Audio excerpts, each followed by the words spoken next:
Morning Uganda Extra.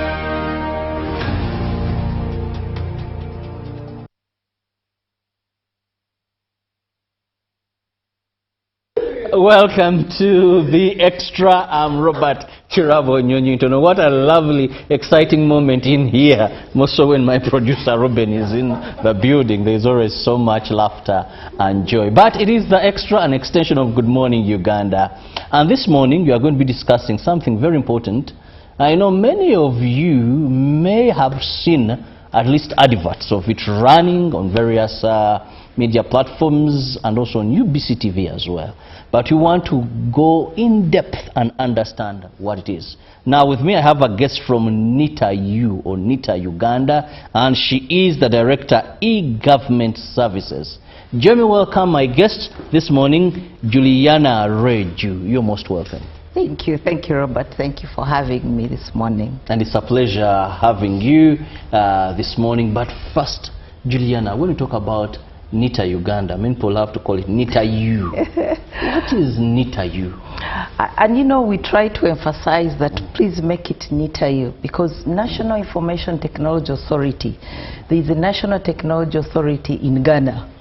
Yeah, so if we don't emphasize NITA-U, somebody might think it is NITA of Ghana. So it's National Information Technology Authority Uganda. We are a government agency. Our core responsibility is to amplify the digital transformation journey, but most importantly is our function. We support government in ensuring that we provide the infrastructure, the ICT infrastructure. We provide the enabling environment for technology, and this mainly, importantly, is for us to be able to serve our citizens using technology. All that we do in the background, the fiber that we lay, the data centers that we are providing hosting services for, is ultimately for our citizens. So on top of the infrastructure that we provide for government, that is the connectivity, the data center, the security that we amplify, we also talk about e-government. So we also support government around e-government systems and applications. Now when you talk about e-government, my grandfather following at the board of Uganda and Tanzania wants also not to be left behind. Yes. What is e-government? So e-government is providing government services to your grandmother using technology. How can you access any of our government services but using technologies, using your phone, using computers, and of course with your grandmother, she may not have the computer, but she probably could have a phone. But how does that phone help her? Nowadays they're able to access mobile money. And how are they able to access mobile money? It's because of the technology behind it. So that is e-government. They are able to access, you know, simple things like if she wants a permit, a passport, for example. Travel for treatment, yes. Travel for treatment. She can use her phone to go online and apply. She may not be the one to use it, yeah? But her son, her grandson, you yourself, you can help her using the phone. So e-government is providing government services using technology. And the whole objective of what NITA does in terms of whatever infrastructure we are doing, our focus is the citizen. How do we make our citizens' lives easy? How do we provide government services without them moving long distances, without them spending so much money and time? And that is our core, and hence what e-government is all about. Now, recently we are seeing the UG Pass, something that people are excited to know. What is this about, and why is it important in Uganda's digital transformation journey? UG Pass, in simple terms, is a digital authentication platform that provides digital signatures. Look at it as a digital pen that you have on your phone and your computer. It allows Ugandans to be able to identify themselves and also be able to sign documents. Documents that are legally binding and can be trusted. I want to give you an example. We normally go to our LCs for their LC letters, and then they put that stamp.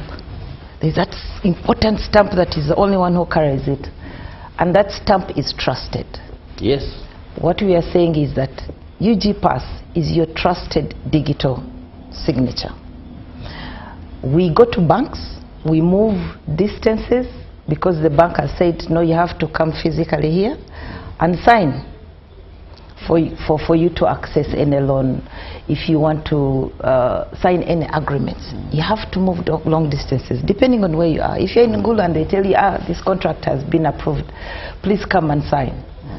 You have to move because they want you to sign physically. Yes. Now, UG Pass bridges that gap from the physical you to the digital world. You are able to sign from wherever you are, and it is digitally recognized. The beauty with it is that it is attached with your national ID. If Julian is signing, it is actually Julian because that signature recognizes my national ID. It recognizes my face, my fingerprints, me. Yeah, and I can sign on it. So UG Pass, look at it as a digital pen for our for our viewers to understand that I can move with it wherever I am. Yeah, even if I go across borders, I can still be able to sign a document, and the courts legally acknowledge and accept UG Pass. Very interesting. Now, one would ask, why is it necessary? Government of Uganda has, you know, in the past few years emphasized and created an environment of digital platforms. We've seen a lot of government services going online. We have e-tax, we have e-passport, we have a number of them. URSB registration is online. Most government services are going online. Okay, so the importance of digital signature is that it completes the loop. If you notice now, when you go online, you fill your form nicely, you do everything, you provide all that you need to provide. But whenever it comes to approval and signing, they ask you to download, sign, and upload. What other people do, they take pictures. I sign on my paper, I take a picture, and I paste it on the form or whatever service that we want you to sign on, you know, so that you can proceed with the digital service. What we are saying is that even as we are transacting online, we want to trust the person who's signing. We want to know who you are.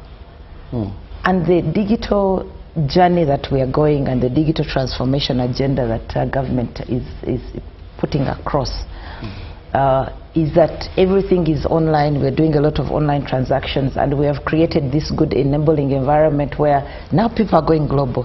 Jumia is online. You know, people are buying things online. People are transacting with people in China. Our business people are transacting with people in China. But do we trust the other person on the other side? UG Pass gives you that digital trust. They know it is actually Julian because it's anchored with your identity, and it's also can be legally binding as well. I want to give you an example, Robert, that there are digital signatures globally across the world, and for our land people out there, yeah, some of them are using them, especially those that have partners abroad. They have contracts to sign. They sign digitally. But the difference with UG Pass, which is the uniqueness that we have with UG Pass, and by the way, it's a Ugandan product for government of Uganda, is that it anchors your national ID. The other ones that I'm talking about, yes, they have your digital signature. It can verify it is Julian, but it is not supported by an ID. And UGPass actually gives you that confirmation that it is who you are, and we can verify you, and it is legally binding. Now, Juliana, let's draw more in the minds of people watching us. Yes. First, we began with it's a digital pen. Because your normal signing is you get a pen, here I am, I have my pen, and I'm done. Yes. That's why I have very dramatic signatures as well. Sometimes you go to the bank and you're called back, but excuse me, but this signature, this arrow goes up, and here you've not put it up again. Get another paper and do it the same way. Maybe you opened up that account when you're in your early days, you signed whatever you signed. Now again, it's a hell, go and go to court again, change these things. But when we say digital, meaning even without my presence, this signature can be applied on something. So let's try to make my viewer to understand, do I sign somewhere, they duplicate, then is it, you know, technology is technology. Some are easy to explain, others are hard, but I'll put it to you still. So one, you can use your phone, all right, but you have to, it's because it's a digital service, so you can download it on your phone. It's available on Play Store, both our Android phones and iOS phones. It's UGPass. And you need to register, because now the registration process, which is important, which is what I was explaining, you register with your national ID. And even if you don't have a national ID, because we are aware that there are Ugandans out there who don't have national IDs yet, even now our national IDs, some of them are expired, but we register using your national. Some have been reluctant to collect them. Exactly. Yeah, and this is a time where we need them. And so you download, you register. It will ask you for your national ID. It will also ask you for your face, because it is going to fetch your fingerprints, and it will also need to validate with your face. So once you register, you provide all those details, you validate who you are. Like I've said, it is backed by the national ID, so it is going to come. It will ask you to verify whether it's you with your face, and then it will allow you to get into the platform. And in there you can provide your documents if you need to. You can sign. Now it's not only for our citizens, but also institutions that sign bulk contracts, even within government. And you know, some of our government contracts are huge. Imagine accounting officers signing, I don't know how many booklets of contracts, because they have to sign on each of those pages. This one allows you to sign bulk documents, sign bulk contracts. So once you have it on your phone, you can attach any document. You can tell somebody, no, you send it on my phone, on WhatsApp, and you receive it on WhatsApp, and WhatsApp can allow you to access it. UGPass allows you to access your documents on your phone, and you sign and you send back to whoever has sent you. And that signature is legally binding. That signature actually proves who you are. It is secure and cannot be forged. I love that. It's just like the days when people are being told that mobile money, you will have money sent on your phone, you will go and pick the money from your phone. It was quite hard for some people to understand it. But of course today we are looking at the UGPass, something that has come to solve so many issues and so many challenges, one of them being duplication. Your signature was forged. Yes. Forgeries become forgeries. This is not my signature. Then you have to look for, is it a signature? Handwriting expert, very few in the country to prove that, so it becomes a problem. Now, when was this launched, and what has been the public response towards it? UG Pass was launched a year ago. One of the challenges we're having from the public's perspective, and a lot of them have embraced it, is awareness. Awareness. People or Ugandans do not know that we do have digital signatures in this country, and UG Pass is actually a digital signature that can be used to sign documents. So awareness is key. Most Ugandans did not know that we have a digital signature, and it is legally binding, that Ugandans can use it to sign documents across the board and can be recognized internationally as well. The other area or challenge that we faced is security. As you mentioned, people or Ugandans who would want to embrace it are a bit skeptical with how secure this digital signature is. If somebody steals my phone, the level of trust has not been that much with the Ugandans, and we are saying that UG Pass can actually be trusted because it is anchored with secure technology and standards that we have put in place. So the trust is there. There was that bit of trust that Ugandans were not comfortable with. And what we are saying is that even if your phone disappeared, if somebody stole your phone, they cannot still use your digital signature because they need your face and they need your PIN for them to be able to access that digital signature. Maybe lastly, for our Ugandans, the adoption was because of access. UG Pass, you'll notice that it's so anchored around smartphones. And not all Ugandans have smartphones. And rightly said. But that gap is slowly going down. We are seeing a number of cheap phones coming into the country. But still from our side, we are modifying part of the solution to see if it can use USSD or SMSs, but access has been one of the, the areas of concern from adoption of our citizens. So awareness, but we are here to tell them that UG Pass exists and Ugandans can sign digitally, and it is authentic and secure for them to transact online. Now, something related to that, how is NITA-U balancing, that is the digital technologies with the global digital sovereignty? Because we know most of these things, yes, NITA, we have the team, but technology has a place where there is connectivity. And we are told, you're the experts in this field, that someone somewhere can sit from there and mess a country up. You know, when it comes to technology. So as NITA-U in charge of this, how are you creating that balance? NITA-U provides infrastructure for government and ensures that the data and the technology stays in government, stays in Uganda. We have built UG Pass on a secure standard global technology.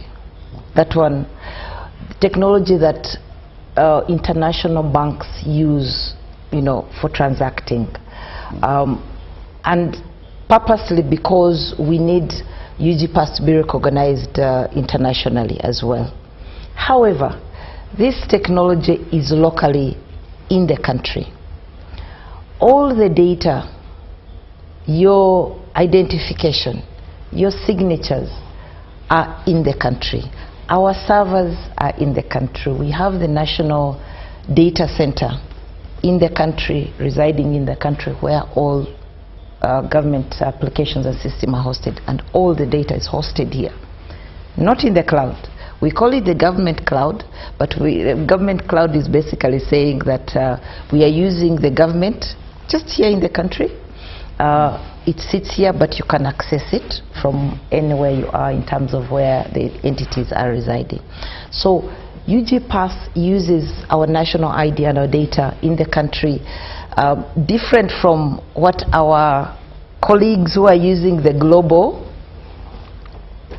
signatures. Let me give you an example.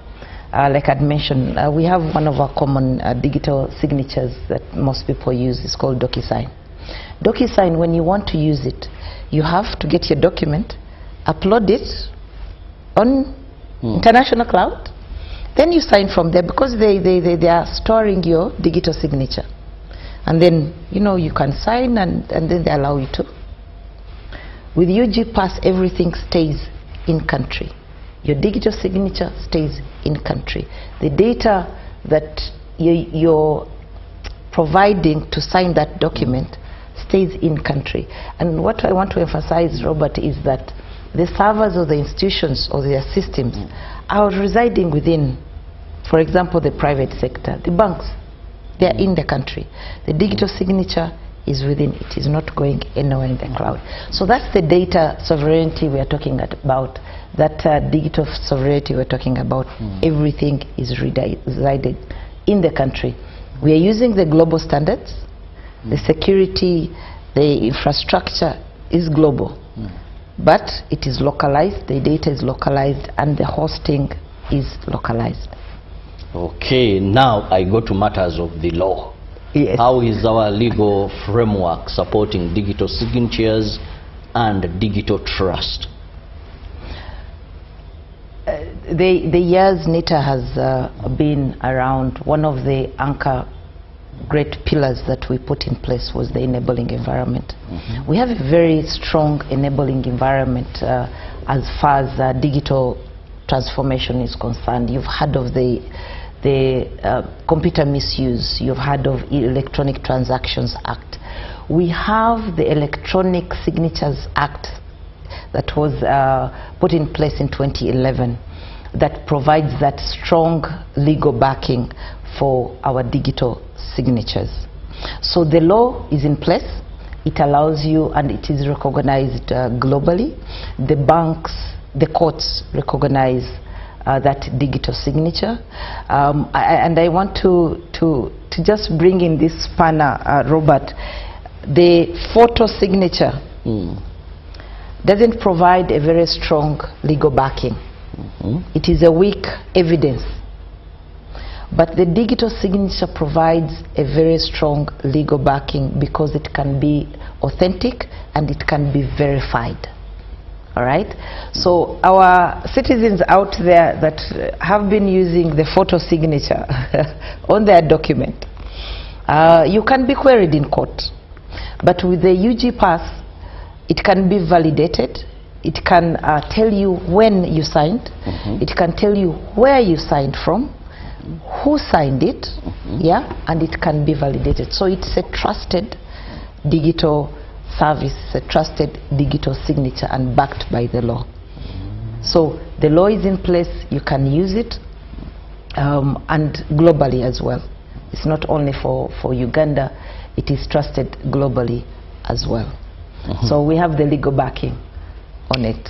Now, with the legal backing, what is your long-term vision of UGPass for Uganda and the wider Africa?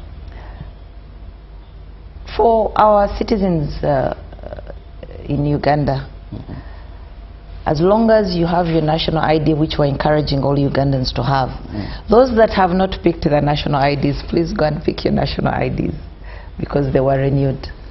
Our vision is for every Ugandan to have a UGPass. It's like your digital pen that you're moving with. Yeah, we would like to see all Ugandans having that digital pen with them. So we would encourage. Our vision is for all Ugandans to have that digital signature with them, that UGPass on their phones. We are also saying, secondly, that government entities and institutions, private sector, because this is open to private sector, to integrate with UGPass. It is trusted, it is easy to use, it is less time consuming for people who are transacting, and mainly because you are trusting the other person across the computer. on the other end. So we're encouraging all, institutions to have that. Our vision for Africa is that we want UGPass to be a model for Africa. African countries are still facing the same problem we are facing as Ugandans. Yes, we have gone digital, yes, we have gone online, but we need people to sign on these documents, and we need to trust the people who are signing, and we need to move away from the forgery that is across the board as far as signatures are concerned. So we are encouraging our community, Africa, globally. We have a model, UGPass, that can be used, and this is also to promote trade across Africa. We want to have that one authentic digital signature that I can have. Even if I moved to Rwanda, even if I moved to Kenya, I can digitally sign and it is recognized. So that is our vision for UGPass, for Uganda, for the country. We want to have that single digital identification when I'm signing my document that is trusted in Africa to promote the economic development using digitization. Yes. Very interesting. Every Ugandan to have that digital signature, because it will ease trade. Now let me go for a short break. When I return, I'm still with my guest and we are discussing the UGPass. Keep it with us.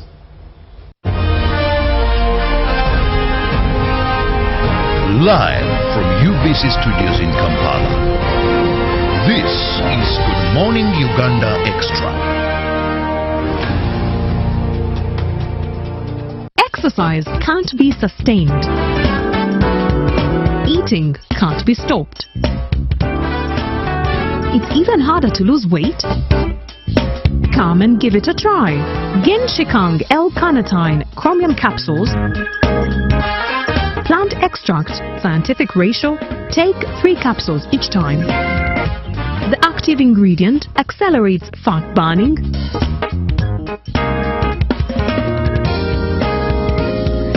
eat twice a day, don't take a detour. Weight loss starts now.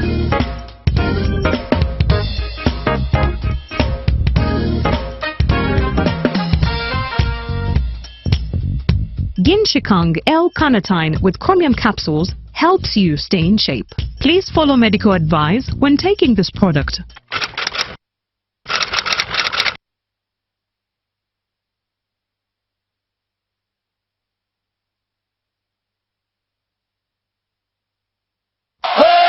The World Football Spectacle is here! From the vibrant cities of Canada, the passion of Mexico, and the grand stages of the United States, the FIFA World Cup 2026 is set to ignite the planet. Every goal, every save, every moment of glory, live and unforgettable on UBC TV and all its radio stations. From the streets of Rio to the night and day. Follow Africa's finest, football's biggest stars, and the battle for the most converted trophy in world football. 1, 3, 1, just to play. Where legends rise, dreams come alive, and history is made. UBC is the home of the FIFA World Cup 2026. Stay tuned to UBC TV and all UBC's radio stations, bringing the world to Uganda, one match at a time.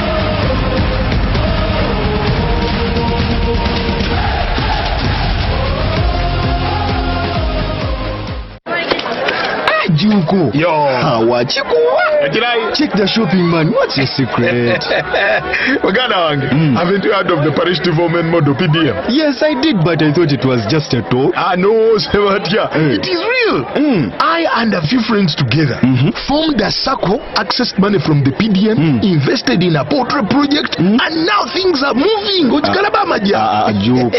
I thought I was one of your friends. You are. But you left me behind. I didn't leave you in poverty. What you do, just visit your LC2 chairperson chairperson and your parish chief, and start the process of economic transformation. Just like that. The parish development model is an initiative from the government of Uganda through the Ministry of Local Government designed to transform all lives of Ugandans for the better. PDM, my parish, my development, my life. I know what Uganda needs. When General Caleb Akantwanaho retired, Salim Saleh presented his long, detailed analysis of Uganda's economy and structured recommendations for improvement in the form of the Third National Development Plan, NDP-3, to President Museveni. He laid out the kinds of problems that many Ugandans feel every day, but rarely see captured in one place. He was doing what he has done for years, breaking down the problems holding back ordinary Ugandans. He talked about distortions in factors of production, such as land conflicts that choke investment, the high cost of finance for ordinary people, the shortage of skills among youth, the slow pace of value addition, and the gap between production in the villages and the factories in industrial parks. It was the kind of diagnosis a technocrat offers when trying to get a country unstuck. The president's reply was striking in its simplicity. I know what Uganda needs. At first, to others, it might have sounded almost dismissive. But when placed in the context of 40 years of state rebuilding, economic reform, and political stability, it revealed something deeper. A belief that Uganda's path to transformation has been consistent, deliberate, and informed by lived experience rather than theory.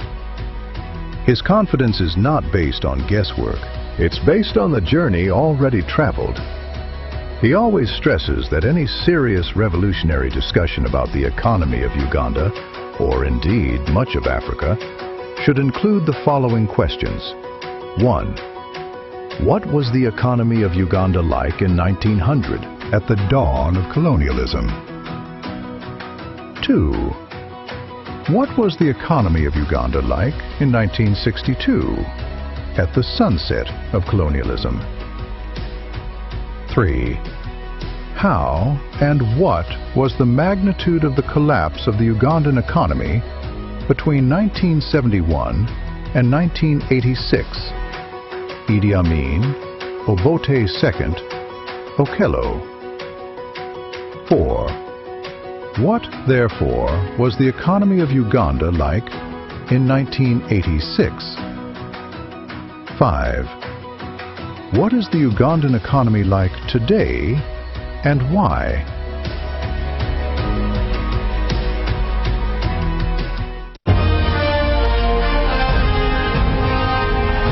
Live from UBC Studios in Kampala.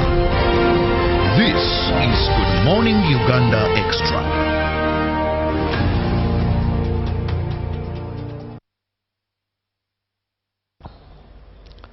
Welcome back, and thank you so much for keeping it with us. We are still with Nita Yu, and we are discussing the UG Pass.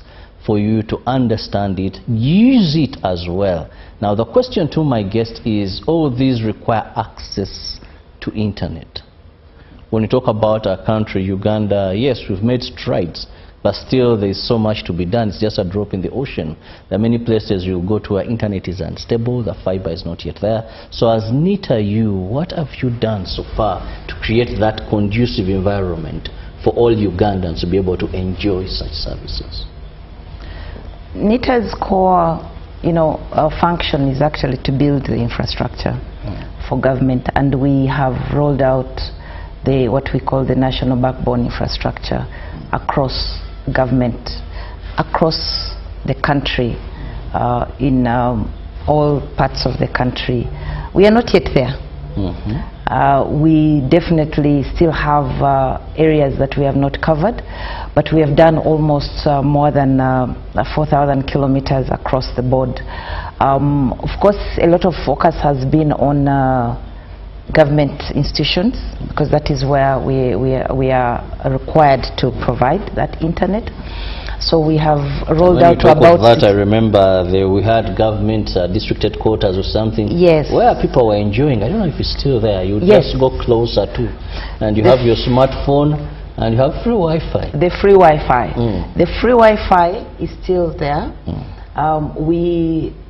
We paused it a bit, but now we have resumed to connect to in the next coming months, because it's within the financial year, to have almost like 3,000 what we call the hotspots, or the Wi-Fi hotspots. And these Wi-Fi hotspots will be in public areas, like the markets. And you know, government of Uganda has built very good markets across the country. So those hotspots will be in those markets. They will be in the universities, the public universities. They will be in the hospitals for our citizens to access.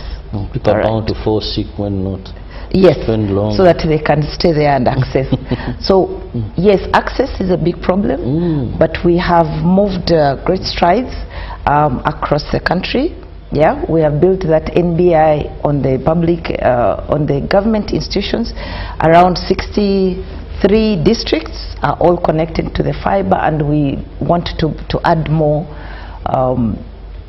to that fiber. But most importantly, for our citizens, these white spots are in our markets. When you go, of course, on our website, I may not have the exact locations right now. At least I'm aware of Soroti market. We have a hotspot there, the Wi-Fi, that our ordinary citizens can access these services that we're talking about. Also, what we are doing as NITA, we are building what we call the Service Uganda centers. We are working with Posta Uganda to set up Service Uganda centers that are digitally enabled, where our ordinary citizens can still go to these Posta offices that are across the country to access government services digitally. All the services we're talking about here, the e-government services, will be accessed in these Posta centers, and we're calling them Service Uganda centers. We're working with public service to roll out these particular innovations, but these centers will be digital centers. So all that we are talking about, all the innovations that our citizens have or will provide for government, will be through these centers. So in terms of access, our citizens will be able to access them through these centers, through the markets, through other government buildings and centers. Those Wi-Fi, those hotspots, we'll be able to provide that access to them. So people should not think of only, you know, moving to the city centers. And what we're doing, even with the NBI, and want to tell our Ugandans, is that the project that we are currently running, what we're calling the phase 5, is targeted to reach the last phase 5 of the NBI rollout. Okay. Yeah, and we have last mile attached to this. Last mile is basically saying reaching the last or end person. You see, the national backbone fiber. Is that possible? And how, when can we see that for sure? That last mile has been going on, and that last mile, if I could explain further, Robert, is saying that we move the fiber from the main highway. You know, people have been seeing this cable being laid on the main highway, and there is a school 2 kilometers, 1 kilometer off that. So that last mile is taking that fiber, that internet, to that school. Is that what we mean by the last mile? We are not providing the last mile to our homes. Okay, that one, the private sector is doing that, and we are working with the private sector, the ISP, the service providers. They are using the backbone as well to provide that last mile. But for NITA, our core is for government institutions, government sites. So we are rolling that last mile to the schools, government schools, to the hospitals, and of course now we're moving it to the markets, particularly for that Wi-Fi, for our citizens to access that connectivity. And we're moving across the country for that last mile. What I want to add that is what we call the redundancy. The resilience on that connectivity, that access that our citizens are getting, where you see our internet and our fiber is coming all the way from the ocean, the Seacom. Some Ugandans you'd hear saying, they have cut our fiber in Kenya. And once they cut it, it means that it will affect our internet here. So what we have done is that we have created that resilience where we are connecting through 3 endpoints. I'm trying to simplify it. So one connectivity coming from Tanzania, and then another one coming from the north, creating that loop so that if something happens in Kenya and challenges are there and something is cut or road constructions, whatever it is, we can still operate seamlessly with no interruptions using the other loops. That resiliency and redundancy on our access to internet. We had one minister who said our cable had issues. So if now that cannot be an excuse, and also an independent country, I love the fact that now we've built that level of resiliency against such shocks. Kenya, they have their issues. Uganda, internet is down. It now makes more sense. So we can connect. If we are not able to go through Tanzania, we still have another link through Sudan in the north. So we have created that, and at the end of the day, is for us to provide that efficiency for our citizens in this country for government services. Well, very good news there. Not only the resilience, but extension of the fiber to the last mile. Now, not your home, that the private sector will do, but for government entities and government offices that are of the main, ensuring that there is internet, but also the good news of that free internet. I remember there's a place, I think it's the Machinde head offices, where the mayor sits. Now, at first I used to pass through and I would see youth around there. So many, of course, of late. I think you said that. I think there was a time you had cut that services off. So one time, as late as 1 a.m., I had an emergency to attend to. I saw these youth around quite. So I asked one, but what do you always do here? I said, here there is internet. We come and download anything we want. Then you can go and watch at your time of convenience. Said, Jesus. Said, yes. I thought that was something in Kawempe. Someone told me, also even us in Kawempe, but of late, Anita, you had done them not so very good. So if this is going to happen, but now I'm happy that even more points, hospitals, you said, markets, where really more government places to have this internet, more public places to have this free internet, much as some may use it for only entertainment and leisure or passing time. Many even acquire jobs and do use internet for business. I think the biggest challenge now still remains the cost of internet. The cost of internet, notably so, it is high, but we have reduced it. When you look about 2012, 2011, the cost of internet was about $200 per Mbps. But now we are going to 35. Now this is mainly for us, between you, NITA-U and government, or what we're providing for government. The cost has gone down. Of course, as NITA moves the cost down, the private sector, in a way, also reduces. So the more we connect this internet to more government entities, the cost will further go down. And that is one of our key visions that we have as NITA, a strategy to reduce that cost even further down from the 35 that we're currently providing to government. We are going to reduce it even further down as long as we connect more entities. And that connectivity is based on the rollout that we are having right now, and we are still expanding that to many government entities across the country. And like I've said, we want to go to the parish level, the parish offices, and we want to extend that connectivity. up to that level, so that there are no excuses. Our people down there can access government services. The people out there can access government information and data to provide whatever we need to provide as a government as far as services are concerned. There are very good services that government of Uganda is offering to our citizens. But as you mentioned, access is a challenge. But we're saying right now, when you go to the centers that we are setting up, when you use the Wi-Fi that we're setting up in the markets, you don't have to go to the offices. In the markets, you can access government online services. You don't have to move. And that is where we want to go. We want to reduce that movement of people moving kilometers just to access a government service, you know. So that access is provided for, and we're continuing.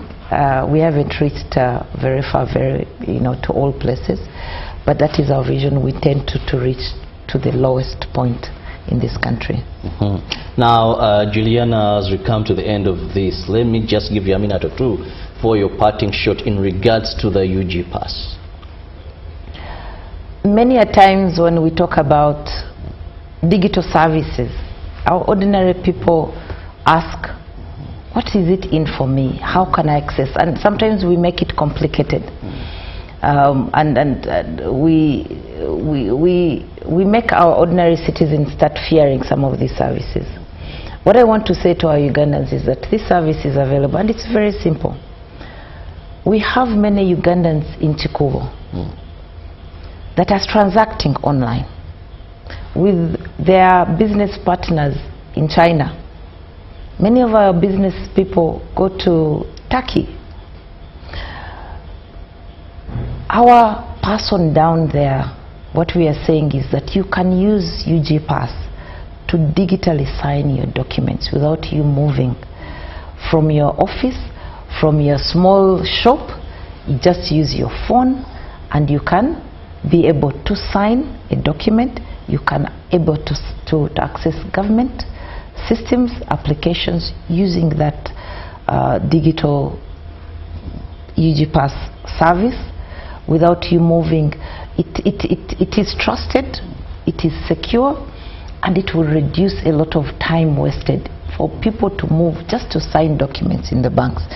For our ordinary people to go to the LC to get that, the LC wants you to sign. You can sign from home, you can sign from your small shop using that service, the UG Pass. And that is our parting shot, that this service is not for our corporate, it's for our ordinary Ugandans. You can use it, and it will expose you to the other global world which you're transacting with even right now. We have TikTok influencers online. We have our ordinary Ugandans that are doing a lot of business using TikTok, using these social media platforms.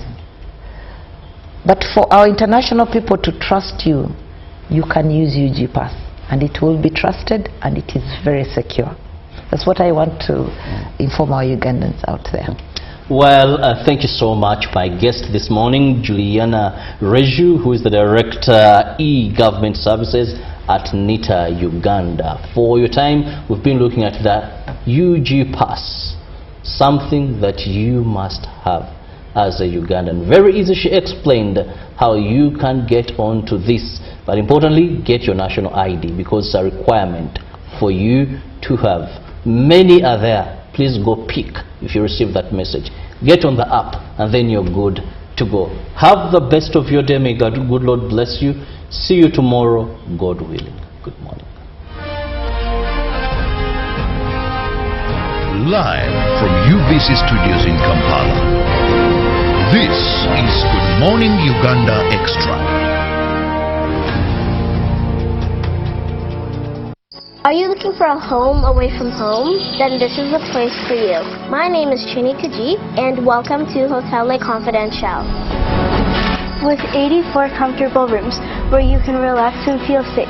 Each room has a lovely view of green vegetation, Wi-Fi, air conditioning, and a tasty breakfast. Children can have fun at our kids' water park and our kids' play area. You can also enjoy our world-class health club, spa, sauna, gym, boutique, and sky blue swimming pool. Thank you for choosing Hotel Le Confidential, where every stay is unforgettable. Come and stay in comfort, right at home. Today